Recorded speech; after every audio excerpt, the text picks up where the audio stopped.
So hi viewers, இன்னைக்கு நம்ம கூட மிஸ்டர் உமன் அப்ரஹாம் ஜாயின் பண்ணியிருக்காரு. Is a promoter and director of Global Best HR. Is a leadership coach, is a corporate trainer, is a motivational speaker and is an HR and OD consultant. Thank you so much sir for joining us for the session. Thank you. ப்ரீவியஸாக பேசின எல்லா செஷன்லையுமே பார்த்தீங்கன்னா எங்களுக்கு விஷனிங் பற்றி, கோல் setting பற்றி, smart goals பற்றி, இது எல்லாத்த பற்றியும் ஒரு நல்ல ஒரு ஐடியா கிடச்சிது. ஸோ இந்த இதில் வந்து இதெல்லாமே எங்களுக்கு கிளியராக இருந்தாலும் மோஸ்ட்லி எல்லாருமே சொல்கிற ஒரே விஷயம் என்னென்னா, டைம் பத்தலை, டைம் மேனேஜ் பண்ண முடியல, எனக்கு இருக்கிற டைமில் என்னால் எல்லாத்தையும் கம்ப்ளீட் பண்ண முடியல அப்படின்லாம் சொல்கிறாங்க. ஸோ எங்களுக்கு நீங்கள் டைம் மேனேஜ்மெண்ட் எப்படி பண்ணலாம் அப்படின்றத ஒரு ப்ரீஃப் கொடுத்தீங்கன்னா it will be more helpful. இது எல்லாருக்குமே ஒரு ஆர்கனைசேஷனில் இருக்கிறாங்க அவங்களுக்கு மட்டும் தான் இது அப்படின்னு கிடையாது. ஹோம் மேக்கர்ஸாக இருக்கட்டும், யாராக இருந்தாலுமே இது வந்து சொல்லக்கூடிய ஒரு ஈஸியாக சொல்கிற விஷயம் வந்து டைம் இல்லை அப்படின்னு. ஸோ அதை நீங்கள் என்ன நினைக்கிறீங்க? How can we manage time effectively? Okay, when you say time management ப்ரோக்ராம்லாம் வந்து நம்மளாம் டைமை வந்து மேனேஜ் பண்ணுறதில்ல. ஓகே, அது சொல்கிறது ஈஸியாக இருக்கும். டைம் பத்தல, டைம் எந்த ப்ரோக்ராம் பண்ணியும் 24 மணி நேரத்துக்கு 25 26 பண்ண முடியாது. பேசிக்லி டைம் மேனேஜ்மெண்ட் மீன்ஸ் என்ன நான் எப்படி மேனேஜ் பண்ணலான்றது தான். ஓகே, அந்த என்னுடைய இலக்குகள், என்னோட so many goals are there, okay, என்னோட லாட் ஆஃப் ப்ரையாரிட்டிஸ் இருக்கேன் வாழ்க்கையில் செய்யறதுக்கு. அது எப்படி அந்த 24 மணி நேரத்துக்குள்ளே செய்யலான்றது தான். ஓகே, இப்போ இது வந்து என்ன நான் பிளான் பண்ணுறது தான். எப்படி எப்படி எதை ப்ரையாரிட்டைஸ் பண்ணணும், எது இம்பார்ட்டண்ட், எது அர்ஜென்ட், இதெல்லாம் வந்து டிஃப்ரெண்ட் டூல்ஸ், டெக்னிக்ஸ் இருக்குது டைம் மேனேஜ்மெண்ட் பார்க்குறதுக்கு. Basically managing my life, managing my self is what time management. நம்ம டைம் எப்படி மேனேஜ்மெண்ட் பார்த்தோன்னா வாழ்க்கையில் யாரும் மேலே வர முடியாது. ஓகே.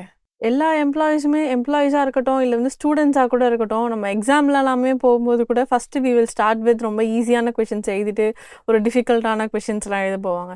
அதே மாதிரி ஒரு ஆர்கனைசேஷனில் இருக்கிற எம்ப்ளாயீஸாக இருந்தாலும் எந்த டாஸ்க் ரொம்ப ரொம்ப கஷ்டமாக இருக்கோ, இல்லை எது ஈஸியாக இருக்கோ, சில பேர் வந்து ஈஸியில் ஸ்டார்ட் பண்ணிவிட்டு டிஃபிகல்ட் டாஸ்க் போவாங்க. ஸோ அங்கே எப்படி ப்ரியாரிட்டைஸ் பண்ணணும், எதை ஃபஸ்ட்டு பண்ணணும், எதை ஃபஸ்ட் பண்ணக்கூடாதுன்னு அவங்களுக்கு எப்படி தெரியும்?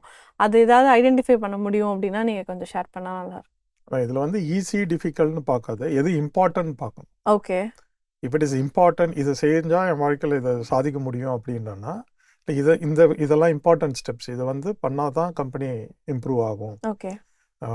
இப்போ எக்ஸாமில் நீங்கள் சொன்னாதே ஸ்டூடெண்ட்ஸ் எக்ஸாமில் இதில் அதிக மார்க் கொடுக்கக்கூடியது, அதை தான் முதல்ல அட்டெம்ப்ட் பண்ணணும். Okay, okay. ஆனால் அன்ஃபார்ச்சுனேட்லாம் அதை தான் கடைசியாக கேட்பாங்க கொஸ்டின்ல.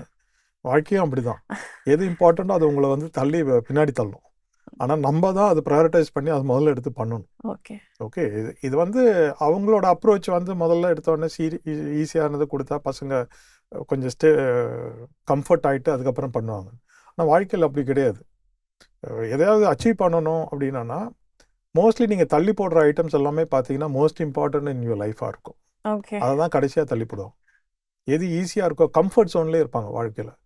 கம்ஃபர்ட் ஜோன்லேருந்து பண்ணுறதெல்லாம் உங்களுக்கு பெரிய ரிசல்ட்டே கொடுக்காது. ஓகே. எங்கே நீங்கள் ஸ்ட்ரெச் பண்ணீங்க, அந்த கோலில் சொன்னோம் இல்லையா, அந்த எங்கே ஸ்ட்ரெச் பண்ணுறீங்களோ, எங்கே கொஞ்சம் எக்ஸ்ட்ரா எஃபர்ட் போடுறீங்களோ, that only brings you result, bigger result. Okay. அப்போ அதை தான் முதல்ல அட்டெம்ப்ட் பண்ணணும். ஓகே. சரி, then you will find time for all other things. நீங்களும் ஈஸியாக அதெல்லாம் பண்ணுறதுக்கு முடிஞ்சிடும். இல்லைனா உங்களுக்கு சின்ன சின்ன வேலையை பண்ணிவிட்டு அன்றைக்கி பூரா பிஸி ஆகிடுவீங்க. ஓகே. ஓகே. இந்த இம்பார்ட்டண்ட் இதை வந்து நாளைக்கு பண்ணலான்னு. ஏன்னா எப்படியுமே இம்பார்ட்டண்ட் ஐட்டம் பார்த்தீங்கன்னா உங்களை ப்ரெஷர் போடாது. ஓகே. ஆனால் இந்த அர்ஜென்ட்டாக இருக்கும், சின்ன சின்ன மேட்ரு இருக்கும், அதெல்லாம் வந்து உங்களுக்கு எப்படியுமே ப்ரெஷரில் இருக்கும், உங்களுக்கு ப்ரெஷர் போட்டுன்னு இருக்கும். அந்த ப்ரெஷர் போடுறதுனால என்ன ஆகுனா அது முதல்ல செய்யணும்னு நினைப்போம். இது ஏன் சின்ன ஐட்டம் ப்ரெஷர் வருதுன்னா, என்றைக்கோ ஒரு நாள் நீங்கள் செய்ய வேண்டியதை செய்யாததுனால தான் இன்றைக்கி ப்ரெஷர். எக்ஸாம் ஸ்டூடெண்ட்ஸ் சொன்ன மாதிரி லாஸ்ட் 3 நாள் படிக்கிறவங்களுக்கு அது ப்ரெஷராக தான் இருக்கும். ஃபர்ஸ்ட் இயர் ஃபுல் இயர் படிக்கலன்னா அது அந்த 3 நாள் ப்ரெஷராக தான் இருக்கும். ஓகே. பட் அது they should be mentally prepared for that. Okay. இல்லைனா அப்பப்போ படிச்சுருந்தா இந்த பிரச்சனையே இருக்காது. இப்போ இந்த அப்பப்போ படிக்கிறது தான் மோஸ்ட் இம்பார்ட்டன்ட் டாஸ்க்கை ப்ரெஷர் இல்லாதப்பலே செய்யணும்னு சொல்கிறோம். இப்போ நீங்கள் சொன்ன மாதிரி ஒரு டே ஃபுல்லாக பிஸியாகவே இருக்கும், ஆனாலும் நம்ம வந்து என்ன பண்ணுறோம் அப்படின்னு பார்த்தா at the end of the day அது நமக்கு அதுவும் இதே தான். மோஸ்ட்லி பிஸினஸ் வெர்சஸ் ப்ரொடக்டிவிட்டின்னு பார்ப்பாங்க. ஓகே. காலையிலேருந்து ஈவினிங் வரைக்கும் ஒரே பரபரப்பாக பிஸியாக இருப்பாங்க சிலவங்க. ஆனால் at the end of the day என்னப்பா பண்ணீங்கன்னு கேட்டால் அவங்களுக்கே சொல்ல தெரியாது. இதை வந்து மெஷர் பண்ணணும்னா அந்த கோல் தான். ஓகே. நான் இன்னைக்கு என்னெல்லாம் பண்ணேன், அந்த கோல் ஒரு இதை எழுதுறீங்க, அதுக்கப்புறம் அது டெய்லி டாஸ்காக மாற்றணும். ஓகே. அன்னன்னைக்கு என்னென்ன பண்ணணுன்றது. இந்த நான் எழுதுகிற 10 லிஸ்ட்லேயே பார்த்தீங்கன்னா ஒரு 3-4 வெரி இம்பார்ட்டண்ட்டாக இருக்கும். ஓகே. ஓகே. ஆனால் நம்ம அந்த 3 லாஸ்ட்டில் பண்ணலான்னு வச்சுட்டு மற்ற 7 பண்ணுறதுக்குள்ளே ஃபுல் டே போயிடும். ஓகே, இந்த 3 நாளைக்கு தள்ளி போட்டுருவாங்க. இப்போ நீங்கள் என்னைக்கு அதை பண்ணலையோ அன்னைக்கு you are not productive, you are not added any value to this. Yes. Okay. Okay, so you should always look at important items and critical things in your life. Okay. இதில் கூட ஒன்று சொல்லுவாங்க, இந்த டைம் மேனேஜ்மெண்ட்டில் ஒரு concept இருக்குது, urgent versus important. Okay. Important and urgent, okay. அது வந்து உடனே பண்ணணும், ஒரு வழி கிடையாது. ஓகே. ஓகே, ஆனால் அர்ஜென்ட், இம்பார்ட்டன்ட், நாட் அர்ஜென்ட்னு ஒன்று இருக்குது. ஓகே. அதுதான் உங்களோட பெரிய, அதில் தான் ஃபோக்கஸ் இருக்கும். ஃபோக்கஸ் ஆகும். அது இருந்ததுன்னா வாழ்க்கையில் டென்ஷன் இருக்காது, ப்ரெஷர் இருக்காது, டைம் பத்தலைன்ற பிரச்சனை வராது. ஓகே. நல்லா இருக்கு. ஸோ அதை வந்து செய்ய வேண்டிய நேரத்தில் செஞ்சால் கரெக்டாக இருக்கும். இல்லைன்னா அது ஒரு நாளைக்கு ப்ரெஷராக வரும், ஸ்ட்ரெஸ்ஸாக இருக்கும், டைம் பத்தலைன்னுவாங்க, கம்பெனியில் என்ன ரொம்ப ப்ரெஷர் போடுறாங்கன்னுவாங்க. ஒன்றும் இல்லை, நீ செய்யலை, அன்னன்னைக்கு செஞ்சுருந்தா இந்த பிரச்சனை இருந்திருக்காது. நீங்கள் பிளான் பண்ணல, இன்னைக்கு பிரச்சனை இருக்குது. ஸோ இதில் வந்து இந்த ப்ரையாரிட்டைசேஷன் ஒரு கான்செப்ட், அதில் தான் அந்த இம்பார்ட்டன்ட் வெர்சஸ் பார்த்துட்டு மோஸ்ட் இது பார்க்குறோம். அர்ஜென்ட் வெர்சஸ் இம்பார்ட்டன்ட், பாரட்டோ பிரின்சிபல்னு ஒன்று இருக்குது. அதாவது சில விஷயம் பார்த்தீங்கன்னா 20% எஃபர்ட் போட்டால் 80% ரிசல்ட் கிடைக்கும். ஓகே. சிலது 80% எஃபர்ட் போட்டால் தான் 20% ரிசல்ட் கிடைக்கும். ஓகே. இப்போ நேச்சுரலாக தெரியும் நம்ம எங்கே எஃபர்ட் போடணுன்றது. கரெக்ட். இந்த 20% அது வந்து ரொம்ப கோராக இருக்கும், அதில் போட்டிங்கன்னா 80% இருக்கும். இப்போ நீங்கள் இது வந்து it applies everywhere. Okay. 20% customer தான் 80% ப்ராப்ளம் கொடுப்பாங்க. ஓகே, 80% ஆஃப் பீப்புள் 20% ப்ராப்ளம் தான், அவன் ஹாப்பியாக இருப்பான். சேம் டைம் 20% ஆஃப் கஸ்டமர்ஸ் தான் உங்களுக்கு ஹைலி ப்ராஃபிட்டபுளாக இருப்பான். 80% ஆஃப் பீப்புள் ஆவரேஜாக இருக்கும். இப்போ you need to understand where you need to focus. அந்த 20% இருக்கு இல்லையா, அங்கே தான் உங்களுக்கு மோர் ரெவன்யூ கிடைக்கிறது இதெல்லாம் இருக்குது. So you need to focus on that instead of looking at majority and பார்த்துட்டு அங்கே தான் இந்த டைம் பத்தாது போகிறதுன்னு சொல்கிறது. எல்லா சின்ன சின்ன ஐட்டம் தான் ரொம்ப பார்த்துட்டு இருப்போம், இம்பார்ட்டண்ட்டானதை விட்டுரும். கரெக்ட். அதே மாதிரி இந்த சில விஷயத்த நம்ம வந்து நாளைக்கு பண்ணலான்ற அந்த ஒரு சின்ன விஷயம் தான், சரி இது அப்புறம் பண்ணலாம்னு நம்ம வைக்கிறோம். அதுவுமே வந்து இந்த ப்ரொகாஸ்டினேஷன்ன்றது வந்து ரொம்ப ஒரு பெரிய தள்ளி போடுதல். இது வந்து டைம் மேனேஜ்மெண்ட்ல ஒரு 2 இது இருக்கு. 3 minute ரூல்னு ஒன்று இருக்கு. நான் எதையாவது ஒரு இம்பார்ட்டன்ட் ஐட்டம் தள்ளி போடணும்னு நினைக்கும்போது என்ன சொல்றாங்கன்னா, நீங்க ஒரு 3 நிமிஷம் அதை வேலை செய்யுங்க, அதுக்கப்புறம் உங்களுக்கு தோணுச்சுன்னா தள்ளி போட்டுருங்க. மோஸ்ட்லி ஒரு 3 நிமிஷம் நீங்க வேலை செய்ய ஆரம்பிச்சிட்டிங்கன்னா you will continue and finish இட்ன்றாங்க. Okay, that's what experts are say. Okay, okay, they say என்னைக்கு இப்போ ஒரு இம்பார்ட்டன்ட் ஐட்டம் இன்னைக்கு ஒரு ப்ரெசன்டேஷன் பண்ணணும், தள்ளி போகிறதுக்கு முன்னாடி ஒரு அட்டம் பண்ணுவோமே, ஒரு 3 நிமிஷம் I will think about it. Okay, அதுக்கப்புறம் மோஸ்ட்லி நீங்கள் முடிச்சிட்டு தான் போவீங்க, அடுத்த வேலையை பார்ப்பீங்க. ஓகே. ஸோ இது 3 minute rule. There is another rule called 2 minutes rule. Okay. எதையாவது ஒன்று 2 நிமிஷத்துலேயே பண்ணி முடிக்க முடியும்னா அதை தள்ளி போடாதீங்க, அதை 2 நிமிஷம் முடிச்சிடுங்கன்ற. ஓகே. அது டக்குன்னு முடிக்க முடியும், 2 minutesல முடியும். அதை நான் வந்து 5 மணிக்கு மேலே பார்க்குறேன்னு வச்சுருந்தோன்னா அவ்வளோதான். What you can finish within 2 minutes, finish it immediately. Okay. Any difficult item before postponing, before procrastinating, attempt for at least 3 minutes continuously. Okay.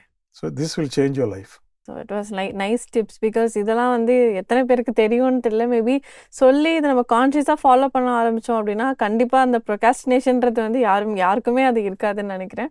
நீங்கள் சொன்ன அந்த 2 minute ரூலாக இருக்கட்டும், 3 minute ரூலாக இருக்கட்டும், everything was interesting to know about. And also like இப்போ இந்த through out this conversation எங்களுக்கு என்ன நிறையா விஷயம் இப்போ தெரிய வந்தது. ஒன்று வந்து பாரட்டோ பிரின்சிபல் கான்செப்ட்னு ஒன்று சொன்னீங்க. அந்த அதர் ஒன் இஸ் 4 quadrant. நம்ம என்னென்னலாம் இம்பார்ட்டன்ட்ன்றதை அந்த கோல் செட் பண்ணும்போதே நம்ம அதை செட் பண்ணிட்டோம் அப்படின்னா டைம் பத்தலை அப்படின்றது இனிமேல் யாருமே சொல்லவே மாட்டோம். ஸோ இப்போ எல்லாருமே வந்து எனக்கு டைம் பத்தலை, ஒரே ஸ்ட்ரெஸ்ஸாக இருக்குது, இது என்ன எப்படி கம்ப்ளீட் பண்ணுறதுன்னு தெரியல அப்படின்னு சொல்கிறாங்க. ஸோ அந்த மாதிரி டைமில் அவங்க என்ன பண்ணணும்? What they're suppose to do? Mostly people will feel stressed. வந்து அவங்க எல்லா வாக்ஸ் ஆஃப் லைஃப்லேயும் வந்து சமமான ஒரு இம்பார்ட்டன்ஸ் கொடுக்காத இருந்தால் தான் தே ஃபீல் ப்ரெஷர். ஓகே. வந்து நான் கம்பெனிக்கு வரேன், அங்கே ஃபுல் ஃபோக்கஸ் பண்ணுறேன், என் குடும்பத்தை காம்ப்ரமைஸ் பண்ணுறேன், அப்போ வந்து ஐ வில் ஃபீல் இந்த ஜாப் நான் பண்ணுறதை அனுபவிச்சு பண்ண முடியாது. Okay, okay. ஆனால் இங்கேயும் பிரச்சனை, வீட்டுக்கு போனால் வீட்லேயும் பிரச்சனையாகும். ஓகே. ஆர் நான் வீட்டு இதை எல்லாம் பண்ணுவேன், அதே இது ஆஃபீஸில் வந்து அதையும் யோசிச்சுட்டு இருந்தேன்னா இங்கே நான் I will not give my best இங்கே. அதனால் இங்கே கம்பெனியில் பிரச்சனையாகும், அதை நான் வீட்டுக்கு போகும்போது அதை எடுத்துகிட்டு போவேன். So better is you should have goals in all walks of life. Okay. பர்சனலில் இருக்கணும், உங்களோட கெரியரில் என்னெல்லாம் பண்ணணும்னு இருக்கணும், உங்கள் செல்ஃப் டெவலப்மெண்ட்டுக்காக என்ன பண்ணுறீங்கன்னு இருக்குது வேணும், உங்களோட ஃபைனான்ஷியல் கோல் இருக்கணும், உங்கள் ஹெல்த் ரிலேட்டட் கோல்ஸ் இருக்கணும். இந்த மாதிரி ஒவ்வொரு இடத்துலையும் இருந்து அதுக்கான டைமுகளை பிளான் பண்ணி இன்வெஸ்ட் பண்ணணும்னா யூ வில் பி ஹேவிங் ஒரு கம்ஃபர்டபுள் லைஃப். ஓகே. இல்லைன்னா யூ வில் ஃபீல் ப்ரெஷர். ஏன்னா ஒரு இடத்துல ஆகிறது, இப்போ நான் ஹெல்த்தே பார்க்கல, ஓடி ஓடி சம்பாதிச்சிட்டு இருக்கேன்னா ம். ஒரு நாளைக்கு எனக்கு பெயின் வரும், ஏதாவது வரும்போது entire thing is last. Last. So okay. Then I will say life அப்படி இல்லை, என்ன மட்டும் கடவுள் பார்க்கல, எல்லாரையும் நான் ப்ளேம் பண்ண ஆரம்பிப்பேன். Actually we have to blame our self. ourselves. Okay. Okay. So இந்த டைம் மேனேஜ்மெண்ட் நான் சொன்ன மாதிரி செல்ஃப் மேனேஜ்மெண்ட் தான். ம். இதை நம்ம தான் பார்த்துக்கணும். நம்ம டைமை வந்து எல்லாத்துக்கும் ஒதுக்கி எப்படி பண்ணணும்னு பார்க்கணும். So thank you so much sir. Time மேனேஜ்மெண்ட்னா nothing we can do with the time, only we can manage how we can manage, நம்ம அந்த டைமை எப்படி எஃபெக்டிவாக யூஸ் பண்ணிக்கலாம் அப்படின்னு ஷேர் பண்ணியிருக்கீங்க. And various concepts through out the session நீங்கள் சொல்லியிருந்தீங்க. பேரட்டோ பிரின்சிபலாக இருக்கட்டும், அர்ஜென்ட் வர்சஸ் இம்பார்ட்டன்ட் குவாட்ரண்ட்டாக இருக்கட்டும், and 2 minute and 3 minute rule, these were new to us and many of us நான் இதுக்கப்புறம் கம்மிங் ஃபார்வர்ட் இது எல்லாருமே வந்து வி வில் அதை ஸ்டார்ட் பண்ணி இது பண்ணோன்னா ப்ரொகாஸ்டினேஷன்லாம் we can avoid. So thank you so much for sharing those things. It was an enlightening session for us. Thank you so much. Yes. So with this இதோட நம்ம இந்த செஷனை முடிச்சுட்டு இன்னும் நிறையா செஷன்ஸ் நம்ம பிளான் பண்ணியிருக்கோம், வந்துட்டுருக்கு. ஸோ தொடர்ந்து பேசுவோம்.